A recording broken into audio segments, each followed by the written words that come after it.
감사합니다. 오늘도 변함없이 예배의 자리로 우리를 인도하신 하나님께 감사하고 우리 사랑하는 성도들에게 은혜와 평강으로 오늘도 복 주시기를 주의 이름으로 축복합니다. 오늘도 말씀이 우리의 생명이 되고 또 은혜가 되고 축복의 말씀이 되기를 원합니다. 오늘 말씀 제목이 우리가 주목하는 것은 그런 제목입니다. 우리가 주목하는 것은 성도 여러분, 우리가 성경을 보시면 우리 사람을 두 종류의 사람으로 계속 나눕니다. 하나님의 나라, 세상 나라,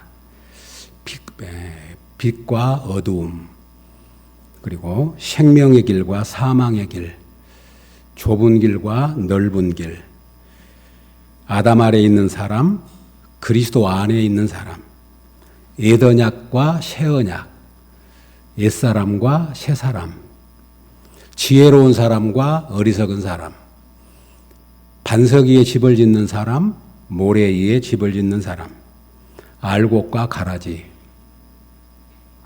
육에 속한 사람, 성령의 사람, 그 외에도 계속해서 구분하고 있는 모습을 봅니다. 오늘 우리 본문에도 두 사람을 구분합니다. 겉사람과 속사람, 겉사람과 속사람. 성도 여러분, 우리는 우리 인격 안에 두 사람이 있습니다. 속사람이 있고 겉사람이 있습니다. 내 한 사람 안에 겉사람과 속사람이라고는 두 사람이 존재합니다. 겉사람과 속사람이 똑같으면 얼마나 좋겠습니까? 그런데 겉사람과 속사람이 다른 경우가 많습니다. 겉사람과 속사람이 다 좋으면 얼마나 좋겠습니까? 그런데 겉사람은 좋고 속사람은 안 좋은 경우도 있고, 겉사람이 나쁜데 속사람은 좋은 경우도 있습니다. 사랑하는 성도 여러분, 대부분 연애할 때 겉사람에 주목을 합니다. 겉사람이 너무나 매력적이면 거기에 빠지죠.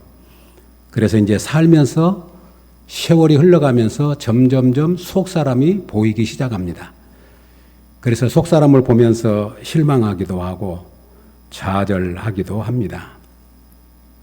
성도 여러분, 예수님을 믿고 나서 우리에게 큰 주신 복이 뭐냐면 우리에게 속사람이 있다는 것을 아는 것과, 그리고 속사람을 주목하며 살게 하신 것과, 우리의 소망을 겉사람에 두지 않고 속사람에 두게 하신 것이 하나님의 은혜인 줄로 믿습니다. 저도 가만히 생각해 보니까 예수님을 믿기 전에는 속사람이 뭔지 하나님에 대한 감각이 없이, 성경은 이렇게 말합니다. 하나님을 모르는 사람은 허물과 죄로 그 영혼이 죽어 있어서 육체의 본성을 따라 살아요. 그리고 이 세상 공중 권세 잡은 자 마귀를 따라 살고 이 세상 풍속을 따라 살아간다. 그래서 하나님에 대해서는 아무 감각도 없고 영적인 것에 대해서는 소원함도 없는 거예요. 그런데 우리가 예수님을 믿고 나면 우리 영혼이 깨어나고 우리 영혼이 감각이 생겨서 하나님을 바라보게 되고 내 속사람을 사모하면서 살아가게 되는 줄로 믿습니다. 이것은 우리 예수 믿는 사람만이 누리는 엄청난 축복이고 엄청난 영광이 아닐 수가 없습니다. 겉사람과 속사람, 어떤 사람을 주목하십니까? 그리스도인은 겉사람보다도 속사람을 더 주목하는 사람들입니다. 그리스도인과 그리스도인이 아닌 사람의 특징이 뭐냐 그러면, 그리스도인은 겉사람도 중요하지만 속사람을 더 주목하고 사는 사람이라고 말할 수 있을 것입니다. 교회는 어떤 곳이냐면 속사람을 주목하도록 인도하는 곳이 바로 교회입니다. 교회에서 예모를 가꾼다든지 어떻게 해야 예뻐진다든지 건강하다든지 그것도 이제 필요하기도 하지만 그런 것에 대해서는 그리 말하지 않고 오직 우리 속사람에 대해서 말하고 관심을 갖도록 이끄는 곳이 교회라고 하는 것이죠. 그래서 오늘 본문 18절에 우리가 주목하는 것은 보이는 것이 아니요 보이지 않는 것이니 보이는 것은 잠깐이요 보이지 않는 것은 영원함이라. 18절에서 이렇게 말합니다. 여기서 보이는 것은 뭘 말하냐면 겉사람을 말합니다. 보이지 않는 것은 속사람을 의미합니다. 성도 여러분, 우리는 속사람과 겉사람이 있는데 눈에 보이지 않는 것이 눈에 보이는 것을 움직입니다. 눈에 보이지 않는 것이 눈에 보이는 것을 잊게 합니다. 눈에 보이지 않는 것이 눈에 보이는 것의 원인입니다. 그래서 우리가 이 순서를 잘 기억하셔야 됩니다. 우리의 겉사람이 강건해지려면 우리 속사람이 먼저 강건해져야 된다고 하는 거죠. 믿음도 생각 한번 해보십시오. 믿음은 보이지 않는 것을 보는 것이 믿음이죠. 보이지 않는 것을 보는 것이 믿음입니다. 시작. 보이지 않는 것을 보는 것이 믿음입니다. 아멘이죠. 보이는 것을 갖고 믿는다고 말하지 않습니다. 안 보이니까 믿는다고 말하는 거예요. 그러지 않습니까?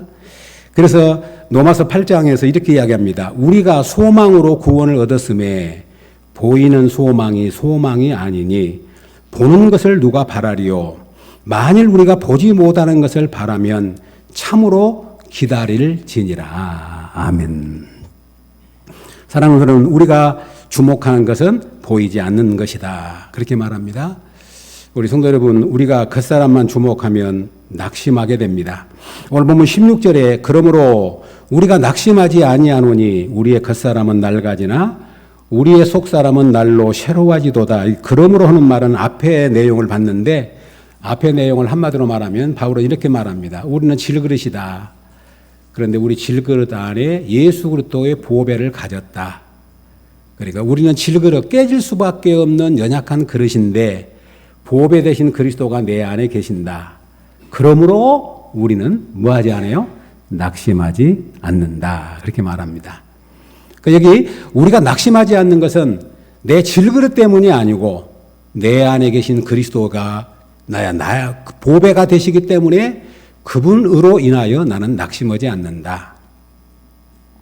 그러므로 우리가 낙심하지 않는 것은 겉사람 때문이 아니고 속사람 때문이다. 이 말을 바꾸면 우리 겉사람을 주목하면 낙심하게 돼 있다 하는 거예요.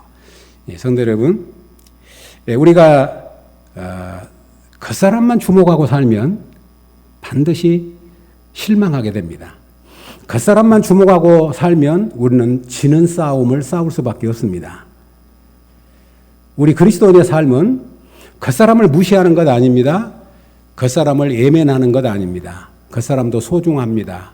그런데 겉사람만 주목하고 겉사람만 귀하게 여기면 반드시 우리에게는 낙심이 찾아올 수밖에 없어요. 왜냐하면 겉사람은 낡아지기 때문입니다.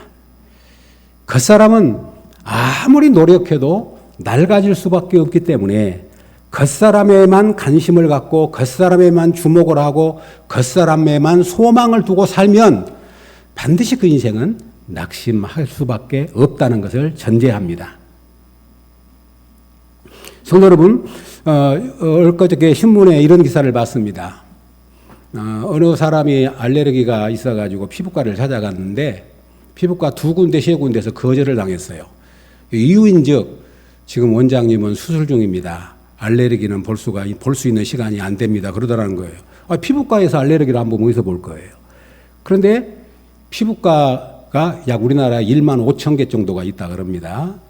그런데 이제 거기서 말하고자 하는 건 뭐냐면 전부 피부과를 찾는 것이 뭐냐면 성형, 무엇을 고치고 수술하고 시술하기 위해서 찾기 때문에 그 열풍이라는 거예요.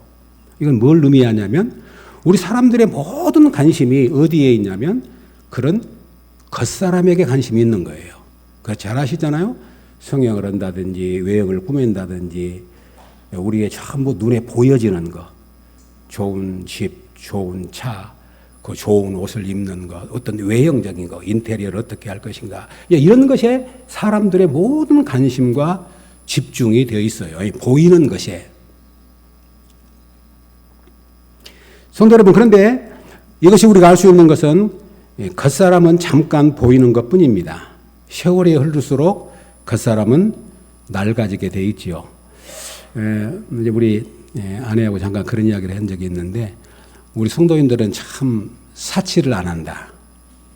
우리 성도인들은 거의 외모를 꾸미지 않는데 이렇게 봐도 금목걸이 차고 오신 분들 막 금반지 차고 오신 분 거의 못 본 것 같아요. 오늘 이제 어느 교회를 가면 죄송하지만 막 그런 분들이 많아요.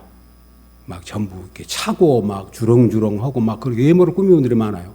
우리 성도님들은 전혀 그런 걸 잘 하질 않아요. 그러니까 참 단정하면서도 외모를 꾸미지 않는 그런 너무 순수한 것이 저는 감사했어요. 그런데 어떤 경우에는 예수를 믿어도 오직 겉사람에게만 관심을 갖고 그것에만 주목을 하는 사람들이 종종 있지요. 그런데 그 사람만 주목하면 우리는 실망할 수밖에 없다고 하는 겁니다. 잘 아신 것처럼 그 사람만 주목하면 낙심할 날이 와요. 낙심이라는 말을 잘 아시잖아요. 마음의 힘을 잃어버리는 거, 마음이 뚝 떨어지는 거, 마음이 꺾이는 거, 그리고 마음의 기운을 다 빼앗아가 버리는 것. 열심히 살다가도 어느 날 그 사람을 봤더니 마음이 뚝 떨어지는 것을 경험하게 돼요. 몸의 근육은 가리갈수록 빠져갑니다. 눈은 시력은 점점 희미해져 갑니다. 청력도 거의 조금씩은 나빠진 것 같아요. 목사님도 가만히 보면 저도 약간 그런 기간이 있는데 잘 안 들릴 때가 있어요. 잘 안 들릴 때가. 그러니까 이게 주파수가 있다면 다 안 들린 건 아닌데 어느 주파수가 잘 안 들리니까 말이 끊기는 것 같아요. 목사님들도 보니까 다 보청기 낀 분들이 많고 보청기를 끼려고 매번 가보기도 했다는 그런 이야기를 듣습니다. 성도 여러분, 솔로몬은 우리 겉사람에 대해서 이렇게 이야기를 합니다. 한번 잘 들어보십시오. 그것이 무슨 말인지. 전도서 12장에 나오는 말씀인데 한번 들어보십시오. 예, 우리의 겉사람이 낡아지고 소망이 없는 공고한 날이 올 때를 이렇게 표현하고 있어요. 그런 날에는 집을 지키는 자들이 떨 것이며 힘 있는 자들이 구부러질 것이며 맷돌질 하는 자들이 적어지고 그칠 것이며 창들로 내다보는 자가 어두워질 것이며 길거리 문들이 닫혀질 것이며 새의 소리로 말미암아 일어날 것이며 메뚜기도 짐이 될 것이며 정욕이 그치리니 이는 사람이 자기의 영원한 집으로 돌아가고 조문객들이 거리로 왕래하게 됨이니라. 무슨 의미인지 이해하시겠지요? 그런 날에는 집을 지키는 자리에서 떨 것이란 말에는 손발이 떨리는 걸 말하는 거예요. 집을 지키는 자리에 떤다는 말은 손발이 떨리는 걸 말하고 힘 있는 자가 구부러진 것은 허리가 구부러지는 것을 말하고 맷돌질이 적어지고 그친다는 말은 먹는 것, 이빨이 없어가지고 그치는 걸 말하고 창을 내다보는 자가 어두워진다면 눈을 말하고 길거리 문들이 닫혔다는 말은 귀가 어두워지는 걸 말하고 새 소리로 말미암아 잠이 깬다는 말은 잠이 잘 깨고 깊은 잠을 못 자는 걸 말하고 메뚜기가 짐이 된다는 말은 얼마나 이제 가면 인생이 무거워지든지 메뚜기 한 마리만 앉아도 아이고 무거워라 하고 짐이 된다는 말이에요. 그리고 소원하는 것, 정욕이 다 그치고 결국은 영원한 집으로 돌아가고 조문객들이 오게 된다. 이렇게 말하죠. 이것이 겉사람을 주목하고 겉사람에게 소망을 두는 삶의 마지막이라는 거예요. 사랑하는 성도 여러분, 겉사람은 기댈 것이 없습니다. 우리의 겉사람은 질그릇입니다. 성경이 말한 대로 풀과 같은 인생이고 안개와 같은 인생, 그림자와 같은 인생, 티끌로 돌아갈 인생이라고 말합니다. 누가 겉사람을 낡아지는 것을 막을 수 있겠습니까? 얼마 전에 또 신문에서 제가 읽었습니다. 러시아 이제 푸틴 대통령이 이렇게 늙어져 있는 사진, 쪼그라져 있는 사진을 보내면서 푸틴이 건강을 유지하기 위해서 엄청난 뭐 수십조의 돈을 들어가지고 뭐 생명에 관계된 연구를 해서 뭐 이것저것을 먹고 맞고 그러는데 별 소용이 없는 것 같다. 이제 그런 기사예요. 진시황이 불로초를 구해오라고 그래놓고 구해오기 전에 죽은 것처럼 우리 사랑하는 여러분, 그 사람을 지금 무시하는 것은 아닙니다. 그러나 그 사람에만 주목하면, 그 사람에만 관심을 가지면 결국 낙심할 수밖에 없다. 이렇게 말합니다. 사랑하는 여러분, 우리가 순서가 있습니다. 속 사람이 강건해야 그 사람도 강건해질 줄로 믿습니다. 그게 성경이 가르치는 원리예요. 속 사람과 겉 사람은 연결되어 있습니다. 그 사람이 중요한 건 사실이지만 속에서부터, 그래서 마음의 즐거움이 얼굴을 빛나게 한다고 말합니다. 잠언서에서 하나님의 말씀의 즐거움을 따라 살 때 몸에 양약이 되고 우리 골수를 윤택하게 한다고 말합니다. 성경은 이렇게 말합니다. 내 영혼이 잘됨같이 범사가 잘되고 강건하기를 원하노라. 아멘. 순서가 있는 거예요. 영혼이 잘되는 것. 속 사람이 잘 돼야 돼요. 속 사람을 잘 가꿔야 돼요. 속 사람이 건강해야 돼요. 그래야 다른 것들이 풀려지는 거예요. 그런데 하나님을 모르는 인생들의 특징이 뭐냐면 그들은 속 사람이 뭔지를 몰라요. 영혼이 뭔지를 몰라요. 그렇기 때문에 그들에게 관심은 오직 이 늙어가는, 낡아져가는 이 겉사람을 어떻게 하면 안 낡아지게 할까? 그것에만 온통 관심이 있다는 거예요. 속사람을 주목하는 삶, 그것이 우리 그리스도인의 삶입니다. 우리가 주목하는 것은 보이는 것이 아니요 보이지 않는 것이니 보이는 것은 잠깐이요 보이지 않는 것은 영원함이니라. 아멘. 여기서 보이는 것은 겉사람이고 보이지 않는 것은 속사람을 말합니다. 겉사람은 낡아지도 우리 속사람을 주목하는 사람은 낙심하지 않는 이유는 이렇게 말합니다. 잠시 받는 환난에 경한 것이라고 말하는데 겉사람도 환난을 당해요. 우리 성도 여러분 살아가면서 겉사람이 아플 때도 있고 위기를 만날 때도 있고 수많은 환난이 있어요. 근데 사도 바울이 여기서 뭐라고 표현하냐면 겉사람이 당하는 환난 어려움은 잠시요 가벼운 것이다. 그러나 우리가 하나님의 영광을 보고 그 하나님의 보배로 오신 예수 그리스도가 내 안에 계신 그 속사람은 영원하고 중한 것이고 그리고 존귀한 것이라고 표현을 합니다. 그 표현이 뭐냐면 바로 오늘 본문 우리의 17절의 말씀이 그 말입니다. 우리가 잠시 받는 환난에 경한 것이, 그 말은 겉사람이 당하는 환난을 말하는 거예요. 잠시 받는다. 그러나 지극히 크고 영원한 영광에 중한 것을 우리에게 이루게 하면 이게 속사람이에요. 우리가 겉사람은 아프고 힘들고 환난을 당하지만 그것을 겪으면 겪을수록 하나님의 사람은 속사람이 더 단단해지고 아름다워지고 연단되어져 가지고 그리고 복되게 가꾸어져 가는 은혜가 있게 될 줄로 믿습니다. 이것이 참 놀랍지. 한번 가만히 생각을 해보셔요. 우리 예수 믿는 사람이 몸도 아프기도 하고 육체에 많은 환난을 겪고 삽니다. 그럴 때일수록 믿는 사람의 특징은 뭐냐면 그럴수록 우리의 속사람이 깨끗해지고 단장되어지고 풀무불에 불순물들이 녹아져 내려가는 것처럼 아름답게 중한 것으로 귀중한 것으로 가꾸어져 간다는 거예요. 그러기 때문에 나는 겉사람만 보고 낙심하지 않고 속사람으로 인하여 낙심하지 아니하노라. 아멘. 우리 사랑하는 성도 여러분, 이 은혜가 있기를 주님의 이름으로 축복합니다. 그래서 우리가 기억해야 할 것은 속사람을 더 많이 투자를 해야 돼요. 속사람에게 더 관심을 가져야 되고 더 주목해야 되고 속사람에게 더 많은 영양분을 공급하셔야 돼요. 우리 성도님은 겉사람을 가꾸기 위해서 겉사람을 우리가 보호하기 위해서 얼마나 많은 시간을 드립니까?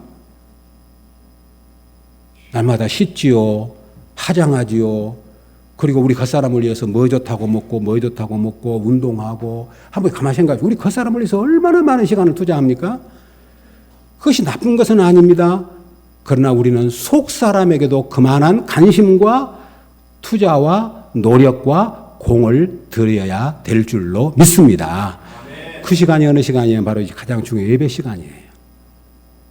예배 시간은 제가 우리 성도들 뭐 미용에 대해서 말하던가요? 오로지 눈에 보이지 않는, 잡힌 것이 없어요. 때로는 잡힌 것이 눈에 보이지 않기 때문에 이 귀중한 것을 모르면 별로 가치가 없는 것처럼 느껴져요. 그러나 그렇지 않습니다. 눈에 보이지 않는 것이 눈에 보이는 것을 붙잡아요. 눈에 보이지 않는 것이 눈에 있는 것을 존재하게 만들어요.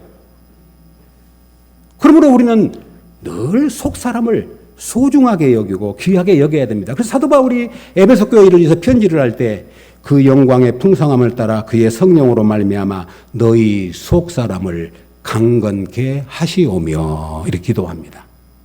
겉사람을 위해서 기도하지 않습니다. 너희 속사람을 강건케 하게 해달라고 내가 기도한다라고 고백합니다. 속사람이 새롭다는 것은 무엇을 의미합니까? 간략하게 정리합니다. 속사람이 새롭다고 하는 것은 날마다 하나님 앞에 설 날이 가까워지는 것을 의미합니다.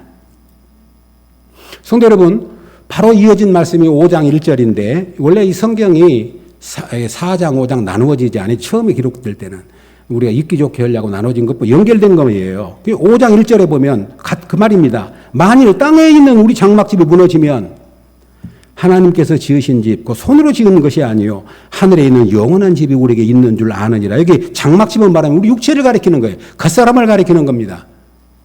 겉사람은 무너집니다. 그러나 하나님께서 주신 영원한 속사람, 영원한 집은 무너지지 않을 줄로 믿습니다. 그러니까 날마다 하나님 앞에 우리가 속사람이 새로워진다는 것을 뭘 의미하냐면 이제 영원한 집, 영원한 하나님 나라에 우리가 들어갈 것을 의미하는 거죠. 속사람은 거듭난 사람입니다. 위의 것을 찾는 것, 영적인 것을 찾는 것, 지혜에 관한 것, 믿음에 관한 것, 사랑에 관한 것, 소망에 관한 것, 그것을 새롭게 하는 것을 의미합니다. 속사람이 새롭다고 하는 것은 속사람이 더 강건해지고 새로워지고 영원히 깨끗해지는 것을 의미합니다. 우리 성도 여러분, 우리 사랑하는 또 연세가 많으신 권사님들, 지금까지 사시면서 육체의 연약함 때문에 힘들고 어려울 때가 많으시잖아요. 그런데 가만히 생각해 보면 노년은 신앙의 황금기입니다. 노년은 신앙의 황금기입니다. 노년은 늙어가는 것이 아니라 익어간다는 말이 있듯이 세월이 흐를수록 영혼이 더 순수해지고 깨끗해지고 정결해져 가는 은혜가 있기를 주의 이름으로 축복합니다. 성도 여러분, 연세가 드실수록 성도 여러분, 연세가 들수록 육체는 아파요. 그럴수록 자꾸 속사람은 하나님의 은혜를 사모하고 우리 겉사람은 이렇게 낡아지고 결국은 끝나지만 내가 예수 그리스도를 믿어서 그리스도가 내 안에 보배로 계셔서 내 속사람은 이제 하나님 앞에 갈 때 영원한 새로운 집으로 그렇게 세워질 것을 믿음으로 바라보는 것, 그것이 속사람을 새롭게 하는 삶인 줄로 믿습니다. 그래서 오늘 바울은 말하잖아요. 우리 육지의 장막집이 무너지면, 땅에 있는 장막집이 우리의 눈에 보이는 겉사람이 무너지면 하나님, 사람의 손으로 짓지 않는 하나님의 손으로 지으신 내 속사람이 영원한 집이 우리에게 있는 줄 안다. 성도 여러분, 우리가 사랑하는 성도 여러분, 젊을 때는 세상을 살면서 내 욕심대로 살았고 내가 주도적인 삶을 살다가 보니까 잘 산 것 같지만 때로는 실패도 있었고 실수도 있었고 시행착오도 있었습니다. 그러나 이제 연세가 들어가면서 그런 젊었을 때 붙었던 나의 욕심, 탐욕, 불순물 이런 것들이 하나씩 하나씩 제거되어지고 오직 마지막에 남는 것은 하나님을 향한 믿음, 하나님을 바라보는 순수한 믿음만 남을 수 있기를 주의 이름으로 축복합니다. 풀무불에 들어갔을 때 온갖 잡것들이 다 들어있지만 그 온도를 높여서 그 온도의 수준까지 딱 올라가면 모든 불순물들이 다 타버리고 제거돼 버리고 오직 순수한 철강만 나오듯이, 순금만 나오듯이, 우리 성도 여러분, 우리의 이제 남은 생애를 어떻게 사시렵니까? 내 인생의 불순물들을 제거해 가고 점점점 내 속사람이 깨끗해지고 정결해지고 새로워져서 하나님의 나라를 사모함으로 나아가는 것, 그것이 어쩌면 우리가 마지막 바라고 나아가야 할 우리의 표대이고 우리의 삶의 목표인 줄로 믿습니다. 그래서 바울은 말하잖아요. 나는 뒤에 있는 것은 잊어버리고 오직 앞에 있는 것을 잡으려고 표대를 향하여 달려가는데, 그게 뭐냐면 나를 부르신 부름의 상을 향하여 달려가노라. 아멘. 화살처럼 우리 인생이 빨리 날아가는 인생일수록 분명한 목표가 이제 우리는 바르게 꼽혀지는 것. 모세가 죽을 때 나이 120세였으나 그의 눈이 흐리지 아니하였고 기력이 쇠하지 아니하였다는 말이 육신의 건강만을 말한 것이 아닙니다.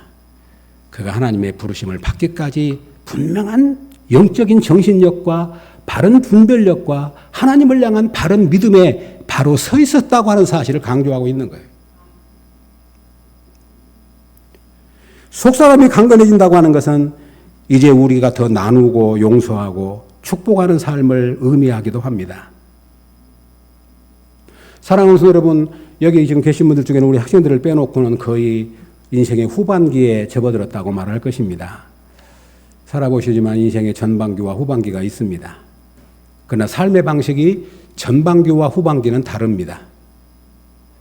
전반기는 내 힘으로 사는 경우가 많고 내 뜻대로 내가 원하는 옷을 입고 내가 원하는 방식으로 살아왔다면 후반기는 이제 더 주님을 신뢰하고 주님 앞에 팔을 벌리고 주님의 은혜를 힘입고 사는 기간이 인생의 후반부일 줄로 믿습니다.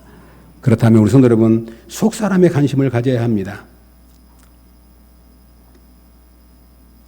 사랑하는 성도 여러분, 우리가 주목하는 것은 이제 속 사람이고 우리가 덧입기를 사모하는 것은 바로 속 사람이기 때문입니다. 이것이 우리가 낙심하지 않고 살아가는 승리의 길이라고 하는 사실을 강조해 주고 있습니다.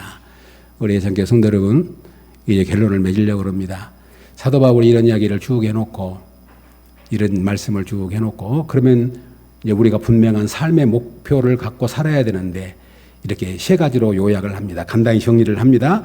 고린도후서 5장 8절, 이 말씀이 지금 연결된 말씀이니까요.